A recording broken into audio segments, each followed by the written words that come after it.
دیکھیں ہمیشہ یہ ہوتا ہے, لیکن رانا صاحب اگر نہیں آئے تو پھر سب کہیں گے آپ دونوں کی انٹویشن. جی تو خیر اینی ویز, لیکن میرے خیال میں پہلے آ جائیں گے. ہاں مجھے بھی ایسا لگتا ہے کہ شاید وہ پہلے آ جائیں گے. اب اس سے لیٹ کیا کریں گے. اچھا الیکشن کیمپین, ابھی جو الیکشن کیمپین ہونی ہے تو لگ یہ رہا ہے کہ بڑی دھواں دار کیمپین ہوگی, کھل کر ہدف تنقید بنائیں گے میاں صاحب جس کو بنانا چاہتے ہیں. آپ کو کیا لگتا ہے؟ بالکل کرنا پڑے گا, تگڑی تنقید ہوگی, تنقید کریں گے, تگڑی کیمپین ہوگی. دیکھیں ان کا ووٹر جو ہے نا, ان کا سپورٹر جو ہے وہ ابھی بھی انٹیکٹ ہے. ٹھیک ہے, آپ نے دیکھا پی ٹی آئی کے ساتھ جو کچھ ہوا, پی ٹی آئی کے ساتھ یہ مطلب ان کے کئی لوگ چھوڑ کے چلے گئے, کئی تو بالکل انہوں نے سفر بھی کیا, لیکن کئی لوگ چھوڑ کے چلے گئے. لیکن آپ یہ دیکھیں کہ میاں نواز شریف کا جو ووٹر ہے, سپورٹر ہے, majority of the people stood by ہم. ٹھیک ہے, میاں نواز شریف صاحب کے ساتھ کھڑے رہے. ٹھیک ہے, چاہے جو بھی ٹف ٹائم ہو, ہیٹ فیس کرتے رہے ہو میاں صاحب, لیکن ان کے ساتھ کھڑے رہے. ٹھیک ہے, سو وہ اگر آج بھی کھڑے ہوئے اور میاں صاحب خود آ جاتے ہیں واپس, تو وہ نون لیگ کے اندر ایک جان پڑے گی.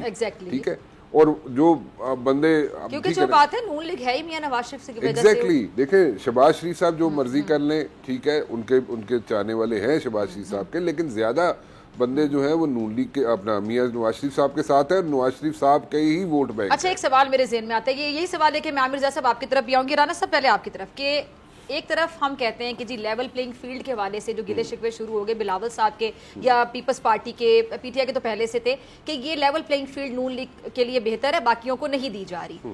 اب اگر لیول پلینگ فیلڈ کسی کو مل رہی ہوتی ہے تو اس کو بہت زیادہ جارحانہ انداز میں الیکشن کمپین کرنے کی ضرورت نہیں ہے. اب اگر ہم یہ ایکسپیکٹ کرتے ہیں کہ نون لیگ یا نواز شریف صاحب واپس آئیں گے تو بڑی جارحانہ قسم کی الیکشن کیمپین دیکھنے کو ملے گی, کہ کھل کر تنقید ہوگی جس پر وہ تنقید کرنا چاہیں گے, کیونکہ سننے میں آ رہا ہے کہ بڑے بڑے نام ہیں جن پر کھل کر تنقید کی جائے گی الیکشن کیمپین کے دوران. پھر اس کا مطلب لیول پلینگ فیلڈ والا جو شکوہ ہے بلاول کا وہ غلط ہے, کیونکہ اگر آپ کو اتنی لیول پلینگ فیلڈ مل جائے گی تو پھر آپ نے تنقید کیوں کرنی ہے کسی پہ؟ آپ میرا پوائنٹ سمجھ رہے ہیں؟ میں آپ کا پوائنٹ سمجھ رہا ہوں, لیکن وہ گلا شکوہ پتہ کیوں ہو رہا ہے لیول پلینگ فیلڈ کا؟ دل ہلکا کرنا ہے. نہیں, دل نہیں ہلکا کرنا. وہ دیکھیں شروع میں آپ نے دیکھا ہوگا کہ بہت سے لوگ جو ہے ابھی ریسنٹلی, یہ 2 ماہ کی بات ہے, 1.5-2 ماہ کی بات ہے, کئی لوگ تھے جو پیپلز پارٹی میں شامل ہونے آگے تھے اور زرداری صاحب کے پاس آئے, شامل ہوئے, لیکن at the very same time کچھ ہی دنوں کے بعد پتہ چلا کہ وہ لوگ چھوڑ کے چلے گئے, اور ان لوگوں کو کسی حد تک نون لیگ نے ایکسیپٹ کر لیا. گلا یہ ہے, اب وہ انہوں نے بھی اسٹریٹجی چینج کر لی ہے نون لیگ نے. انہوں نے کہا جی کہ ہمارے پاس آلریڈی بہت وننگ کینڈیڈیٹس ہیں, تو ہم نئے جو بندے آئیں گے ویسے ہی آنا چاہتے ہیں تو آ جائے, ہم ان کو جناب ٹکٹ شکٹ یا اکوموڈیٹ کرنا مشکل ہو جائے گا ہمارے لیے. سو وہ گلا یہ تھا, ایک تو گلا یہ تھا, باقی اور بھی گلے کافی ہیں ان کے بلاول صاحب کے, لیکن ایک گلا یہ تھا کہ ہمارے پاس بندے آئے, آپ نے توڑ کے واپس رکھ لیے, لیکن یہ توڑنے جوڑنے والا کام جاری رہے گا, رکے گا نہیں. یہ اگر کہا جائے رک جائے گا, نہیں رکے گا. چلے ہم بھی سوال کو نہیں روکتے. یہی سوال ہے کہ میں عامر رضا صاحب, جیسے کہ میں نے آپ کی طرف آؤں گی, تو آپ کا اس پہ کیا کامنٹ ہے؟ بڑی دلچسپ بات یہ کہ لوگ جو ہیں پہلے سنٹریز یعنی کہ محلاتی سازشوں کی تو بات ہمارے یہاں بڑی ہو رہی ہے کہ جی لیول پلینگ فیلڈ جو ہے فلاں کے حق میں کر دی گئی اور فلاں کے خلاف کی گئی ہے. لیکن انتخابات میں سب سے جو مضبوط چیز ہوتی ہے کہ جناب پروگرام کیا ایسی پارٹی کا, عوام پہ وہ کتنا بھروسہ کر رہے ہیں, وہ آپ کو چیز ہوتی ہوئی نظر نہیں آ رہی. سب کا زور اسی بات پر ہے کہ کسی طرح سے اسٹیبلشمنٹ کا جو ہے چھتری کے نیچے وہ آ کے سیاست کریں, اور مطلب ہے کہ عوام کو کیا پروگرام ان کے لیے لے کے جانا ہے, کس مینیفیسٹو پہ جانا ہے. لگتا ہے کہ وہ تو عوام کی تو کوئی حیثیت ہی نہیں ہے. اب یہ ایک بہت بڑا اگر فرض کریں آپ کے انتخابات جو ہیں جو کہا جاتا ہے جی منصفانہ, آزادانہ اور غیر جانبدارانہ ہوں گے, تو اس میں لوگ جو ہے 16 ماہ کی پی ڈی ایم کی کارکردگی نہیں بھولے ہیں, اور وہ کارکردگی کے جو اثرات ہیں وہ ہر پاکستانی کے اوپر ہر گزرتے دن کے ساتھ بڑھتے چلے جائیں گے. اس سے اپنے آپ کو مبرہ نہیں کر سکتی نون لیگ. اور نون لیگ کا مطلب یہ کہ بے شک شہباز شریف صاحب ہوں, لیکن ٹیم تو وہی تھی نا, کہ ان کے سمدھی جو تھے نواز شریف صاحب کے, وہی وزارت خزانہ کو لیڈ کر رہے تھے. تو نواز شریف اس چیز سے اپنا دامن چھٹک نہیں سکتے. وہ یہ نہیں کہہ سکتے کہ جی میرا ان 16 ماہ سے کوئی تعلق نہیں تھا. پھر دوسری بات یہ کہ نواز شریف صاحب جو ہیں وہ 20ویں صدی میں اپنے عروج پہ بقول شخصے ہوا کرتے تھے, اور بہت سارے لوگ کہتے ہیں کہ 20ویں صدی کے اندر وہ ہماری پارٹ آف دا پرابلم تھے اس ملک کی. اب 21ویں صدی کے پاکستان میں اس 20ویں صدی کی جو ایک پرابلم یا اس کا جو بھی تھا وہ ایک سلوشن کے طور پہ پاکستان میں آ نہیں سکتی. کریڈیبلٹی کا بہت بڑا فرق ہے. یہ بالکل لوگ کہتے ہیں کہ جی فلاں کو انہوں نے منا لی اور فلاں ایلیٹ ان کے ساتھ ہے, لیکن اصل بات ہوتی کہ عوام کی رائے اگر ایک عام پاکستانی سے آپ بات کریں کراچی تا خیبر جو مڈل کلاس کا ہے, پروفیشنل ہے, پڑھا لکھا ہے, اس میں اکثریت آپ جو ہوگی وہ اس پورے پولیٹیکل سسٹم سے بہت ناراض ہے. اور وہ سمجھتی ہے کہ جناب یہ سسٹم جو ہے فیل ہو چکا ہے اور یہ جو سیاسی جماعتیں عوام کیا چاہتی ہے وہ ٹرائیڈ اینڈ ٹیسٹڈ ہے. نہیں وہ یہ نہیں چاہتی, عوام یہ نہیں چاہتی. عوام بڑی معمولی سی بات چاہتی کہ اس کے جو رہنما آئیں وہ ایماندار ہوں, ان کے دامن جو ہیں وہ داغدار نہ ہوں بدعنوانی کے اس سے الزامات سے. انہوں نے باہر جو ہے محل نہ بنائے ہوں, جائیدادیں نہ خریدی ہوں, ان کی کاروبار نہ ہوں. ہمارے یہ بڑی بات ہوتی ہے فضا صاحبہ, اہم پوائنٹ ہے کہ آپ بہت کہتے ہیں کہ بھارت سے موازنہ کرتے اپنی جمہوریت کا, اس کے کس رہنما نے کاروبار اور جائیداد جو ہے بیرون ملک بنائی ہے؟ مودی نے بنائی, اٹل بہاری واجپئی نے بنائی, منموہن سنگھ نے بنائی, کس نے بنائی ہے؟ یہ پاکستان کے سیاستدانوں کے اعزاز کیوں ہوتا ہے کہ فرانس میں, دبئی میں, انگلستان میں ان کی جائیدادیں بھی ہوتی, کاروبار بھی ہوتا ہے. تو کچھ تو گڑبڑ ہوئی ہے. یا تو آپ کہہ دیں کہ اس ملک میں کبھی کرپشن نہیں ہوئی ہے, بالکل کرپشن تو ہوئی ہے. تو کرپشن جو ہے وہ آپ پہ سوال یہ لے کر میں آتی ہوں. ٹھیک ہے, ٹھیک ہے. یہ پھر اب یہ جیسا ہم دیکھ رہے ہیں کہ دوبارہ کیسز اب کھل رہے ہیں, تو کون کون اس کی زد میں آئے گا؟ اور سوال تو انہوں نے اہم اٹھایا کہ پھر کون, کیسے پتا چلے گا ہوا کیا؟ ہم نے دیکھا کہ پی ٹی آئی کے دور میں بھی صرف احتساب کا نعرہ لگایا تھا چیئرمین پی ٹی آئی نے, لیکن احتساب پھر کسی نے بھی نہیں کیتا, کہ جو جاتا تھا وہ وکٹری سائن بنا کے باہر آتا تھا اتنے دن وہاں رہ کے. اور بعد میں چیئرمین نیب سے پوچھا, میں آن ریکارڈ یہ بات کہتی ہوں کہ میں نے چیئرمین نیب سے پوچھا کہ آپ وکٹری سائن بنا کے باہر آ جاتے ہیں, اس ٹائم کے تو چیئرمین نیب تھے, تو آپ لوگ کسی کو ثابت نہیں کر پاتے ہیں, آپ کی کیا انویسٹیگیشن اچھی نہیں ہوتی ہے, آپ کی پروسیکیوشن ویک ہوتی, کہاں مسئلہ ہوتے, ثبوت نہیں ہوتے, اتنے بس بندے کو اپنی ٹینشن دے دی, وہ تو پھر وکٹری سائن بنا کے باہر آئے گا, ثابت نہیں ہو سکا.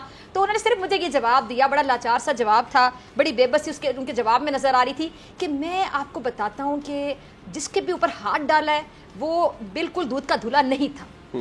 یہ جواب تھا. بہت کچھ کہہ گئے آپ کو, ویسے پھر ثابت کر دیتے نا.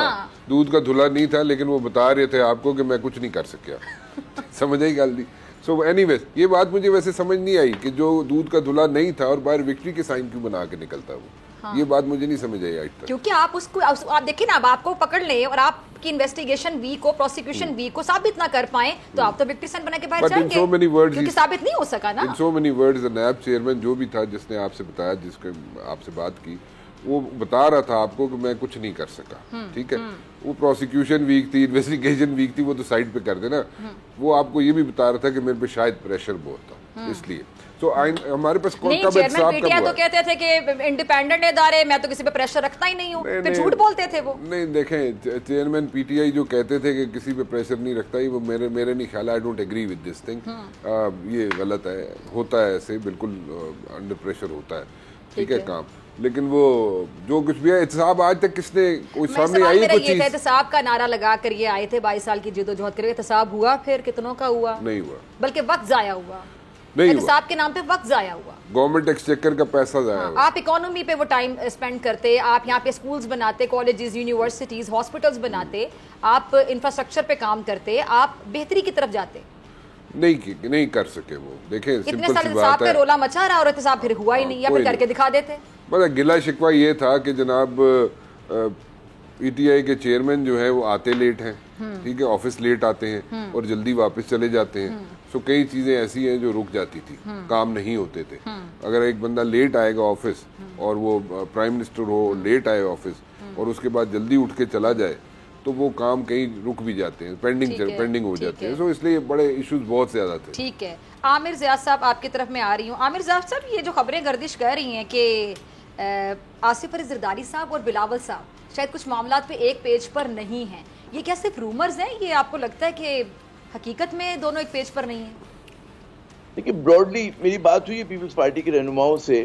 براڈلی تو مطلب ہے کہ آپ اگر کوئی یہ سمجھے گا کہ جی رستم و سہراب کا ڈرامہ ہوگا جس میں باپ اور بیٹا ایک دوسرے کے مد مقابل ہوں گے, تو یہ خواہش کسی کی پوری ہوگی نہیں.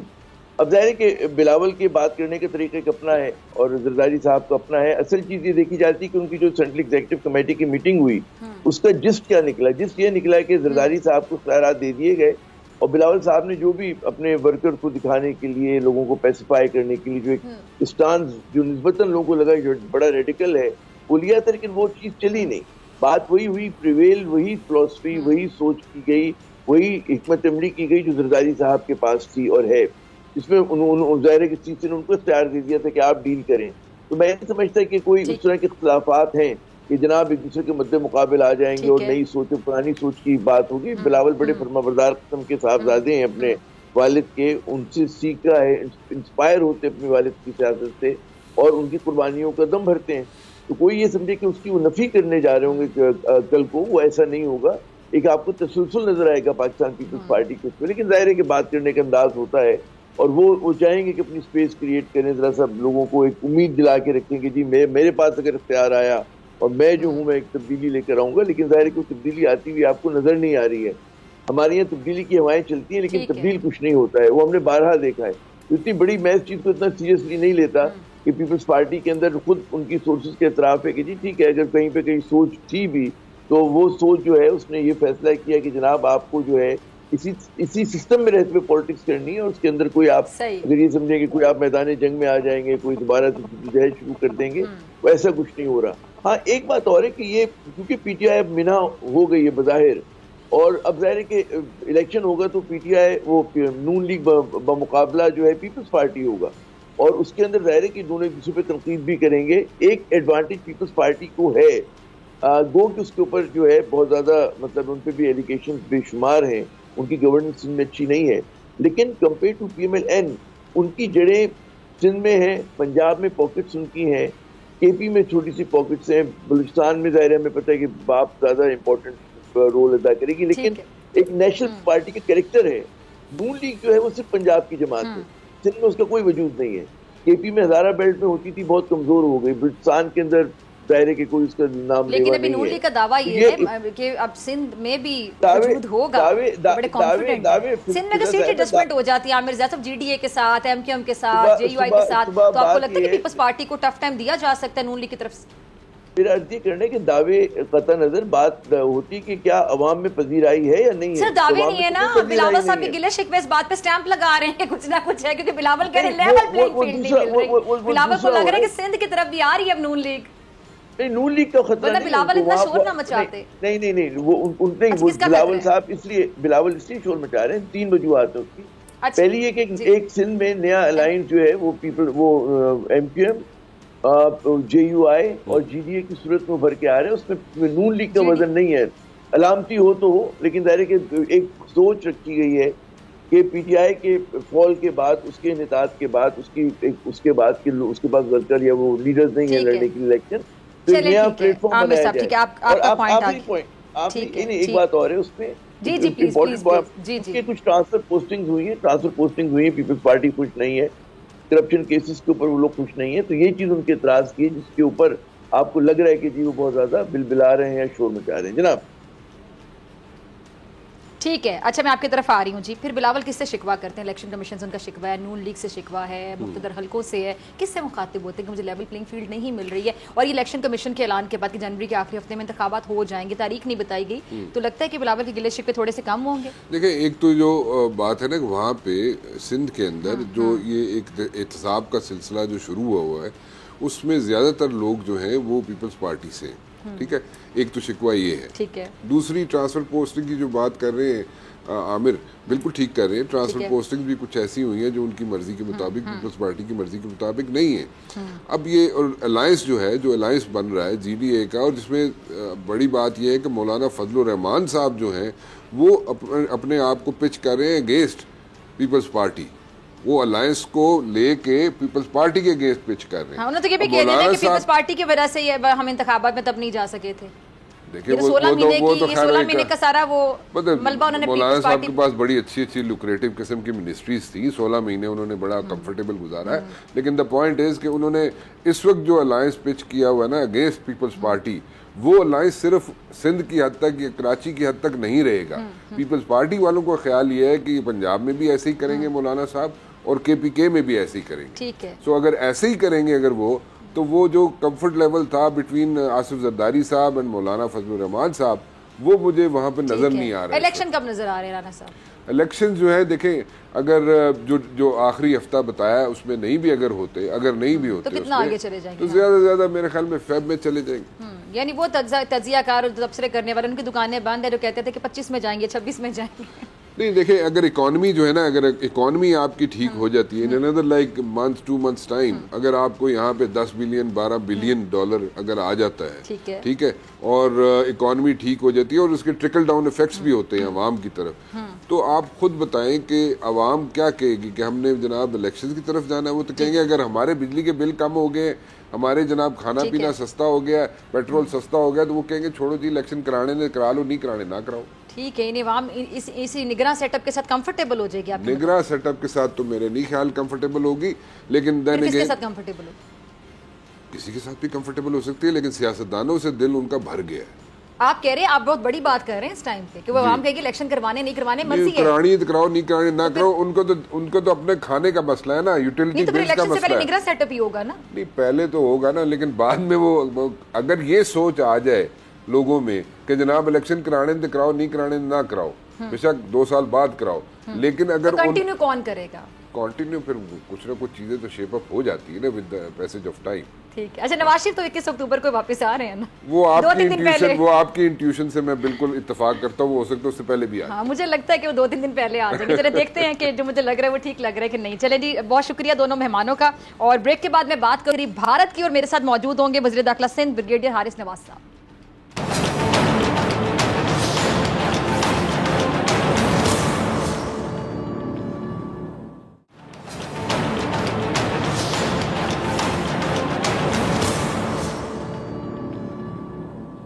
جب گیدڑ کی موت آتی ہے تو وہ شہر کا رخ کرتا ہے. مودی کی موت آئی جو اس نے کینیڈا کا رخ کر لیا. اقلیتوں کو کچلنے کے لیے سکھ رہنما کو کینیڈا میں قتل کروایا, جو انتہائی باری پڑ گیا نریندر مودی پر اور بھارت پر.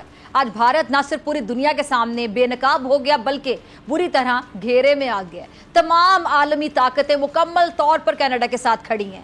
وہ سب بھی جنہیں مودی بغل میں چھری اور منہ میں رام رام کہہ کر G20 سمٹ میں مقبوضہ کشمیر بلا رہا تھا. لیکن وہ کہتے ہیں نا کہ مدعی لاکھ برا چاہے تو کیا ہوتا ہے, وہی ہوتا ہے جو منظور خدا ہوتا ہے.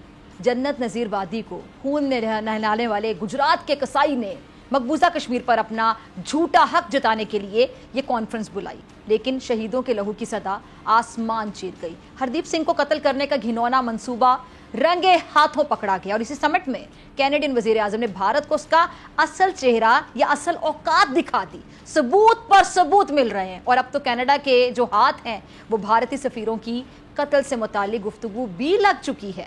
امریکہ, برطانیہ, کینیڈا, آسٹریلیا اور نیوزی لینڈ کے مشترکہ انٹیلیجنس نیٹ ورک نے اس کی تصدیق کر دی ہے. کینیڈین وزیر اعظم نے بھارت کو ایک بار پھر سے موقع دیتے ہوئے تعاون کرنے کا کہہ دیا ہے. ذرا سنیے گا.